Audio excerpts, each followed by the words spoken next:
నమస్కారం. జాతక చక్రంలో ఎన్నో రకాల యోగాలు, దోషాలు ఉంటాయి. వాటిలో అత్యంత ప్రభావితమైనది, చాలామందిని భయపెట్టేది కాలసర్పదోషం. అసలు ఈ కాలసర్పదోషం అంటే ఏమిటి? ఇది జీవితాన్ని ఎలా ప్రభావితం చేస్తుంది? దీనికి గల పరిహారాలు ఏంటో ఇప్పుడు తెలుసుకుందాం.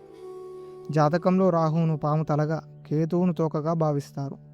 ఈ రాహు, కేతువుల మధ్య మిగిలిన 7 గ్రహాలైన రవి, చంద్రుడు, కుజుడు, బుధుడు, గురుడు, శుక్రుడు, శని ఇవన్నీ గ్రహాలు కూడా ఇరుక్కుపోతే ఏర్పడే స్థితిని కాలసర్పదోషం లేదా కాలసర్పయోగం అంటారు.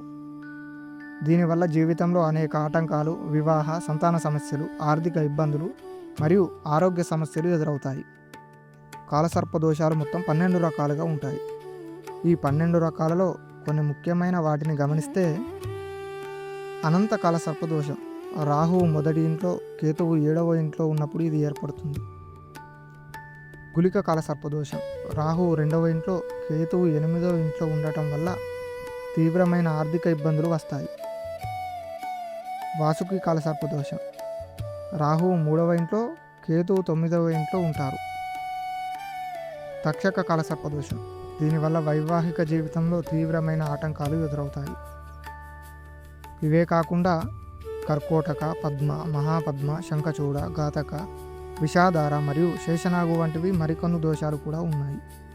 మరి మీ జాతకంలో ఈ దోషం ఉందో లేదో కొన్ని లక్షణాల ద్వారా తెలుసుకోవచ్చు. అవేంటంటే, తరచూ అనారోగ్య సమస్యలు రావడం, మానసిక ఆందోళన కలగడం, వివాహంలో తీవ్ర జాప్యం లేదా సంతాన సమస్యలు కలగడం, చేస్తున్న ఉద్యోగంలో ఇబ్బందులు, అనవసరమైన అపకీర్తి రావడం, అన్నిటికంటే ముఖ్యంగా కలలో తరచూ పాములు కనిపించడం దీని ఒక లక్షణం. అయితే ఈ దోషాన్ని చూసి భయపడాల్సిన పని లేదు. శాస్త్రోక్తంగా పూజలు, పరిహారాలు చేయడం ద్వారా ఈ దోషం నుండి శాంతి చేకూరుతుంది. ఆ పరిహారాలు ఏంటో ఇప్పుడు చూద్దాం. కాలసర్ప పూజ ఆంధ్రప్రదేశ్లోని ప్రసిద్ధ క్షేత్రమైన శ్రీకాళహస్తి లేదా నాసిక్లోని త్రయంబకేశ్వర్ వంటి పుణ్యక్షేత్రాలలో రాహుకేతు పూజలు లేదా కాలసర్ప దోష నివారణ పూజలు చేయించడం అత్యంత ఉత్తమం. శివారాధన అంటే ప్రతిరోజు శివునికి అభిషేకం చేయడం, మహామృత్యుంజయ మంత్రాన్ని జపించడం వల్ల దోష తీవ్రత తగ్గుతుంది.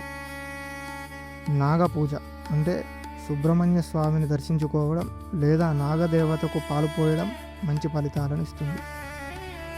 ఇక దానాల విషయం చూసినట్లయితే, వెండితో చేసిన నాగ ప్రతిమను దానం చేయడం, రాహు కేతువులకు సంబంధించిన వస్తువులను దానం చేయడం వల్ల ఉపశమనం లభిస్తుంది.